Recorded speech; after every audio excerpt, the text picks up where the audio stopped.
Bonjour mes chers étudiants. Aujourd'hui, on doit aborder ensemble un nouveau genre de texte. C'est le récit policier. Dans cette séquence, on doit apprendre deux objectifs. Premièrement, on doit connaître ça c'est quoi un récit policier. Deuxièmement, on doit apprendre sa structure. Généralement, le récit policier est un genre appartenant au type narratif. Commençons par la définition du récit policier. Dans le cadre de cette énigme, une enquête est ouverte et est menée par un détective ou un inspecteur qui doit l'élucider. On appelle récit policier un texte narratif, un roman ou bien une nouvelle, dans lequel une énigme, meurtre, vol, kidnapping, etc. doit être résolue. Quelle est donc la structure du récit policier? Généralement, et comme tout autre texte narratif, le récit policier comprend 6 éléments. La situation initiale, l'élément déclencheur ou bien ce qu'on appelle perturbateur, l'objet, l'enquête, la résolution, la situation finale.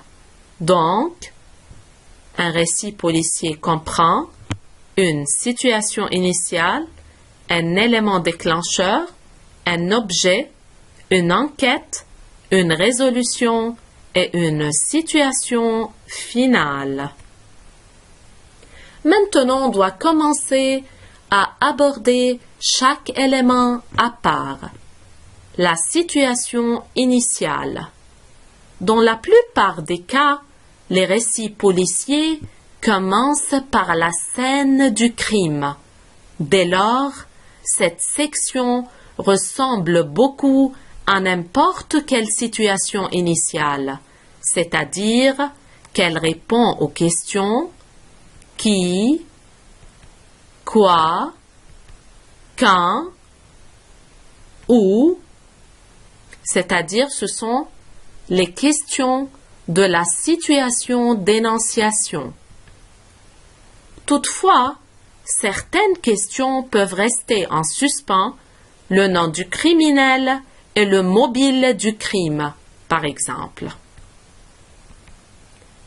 L'élément déclencheur ou bien ce qu'on appelle élément perturbateur, ce qu'on a déjà appris ensemble dans les éléments du schéma narratif. L'élément déclencheur ou perturbateur, c'est lui-même le crime qui est commis. Ce peut être un meurtre, un vol, un enlèvement, etc. L'objet. Le but de tout roman policier est principalement de retrouver le coupable. Qui est donc le coupable? Que veut dire coupable? Le coupable, c'est la personne qui a commis un meurtre, ou bien un vol, ou bien un enlèvement. C'est-à-dire, c'est la personne accusée. Il peut y avoir des buts seconds, tels que retrouver la victime avant que le tueur ne frappe ou le corps de la victime ou arrêter les complices. L'enquête. L'enquête généralement sera menée par un détective ou bien par un inspecteur, comme on le voit dans l'image. Au fil du récit, l'enquêteur découvre des pistes en lien avec le criminel, c'est-à-dire avec la personne coupable. Il doit savoir son identité, son passé, ses motifs, s'il a commis avant des crimes, Pour ce faire, il doit interroger, c'est-à-dire il doit poser des questions. Il doit interroger qui? Des témoins, rencontrer des spécialistes. Ces spécialistes peuvent être des experts balistiques, coronés, des experts en analyse d'ADN, etc. Faire des liens avec d'autres enquêtes et plus encore. On assiste alors à une ouverture des possibilités.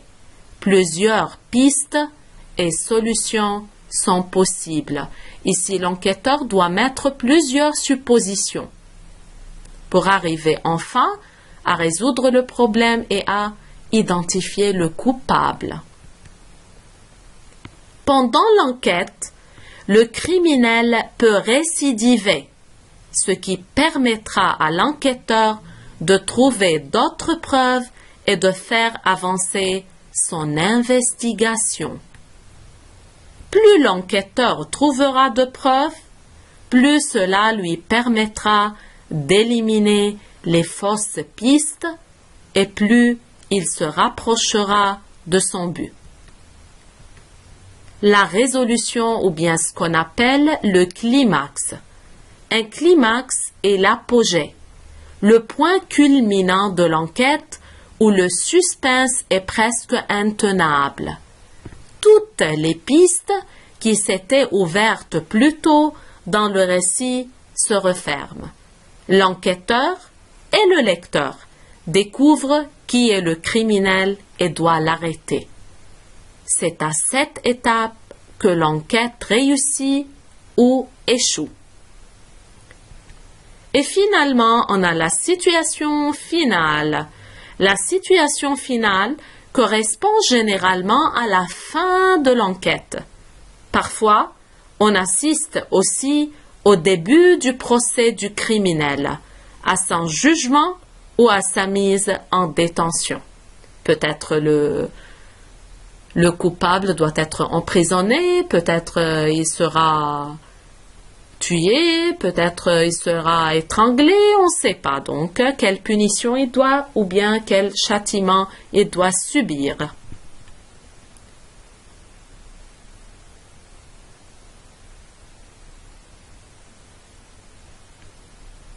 Donc, je vous conseille, mes chers, après cette présentation, de lire quelques romans policiers.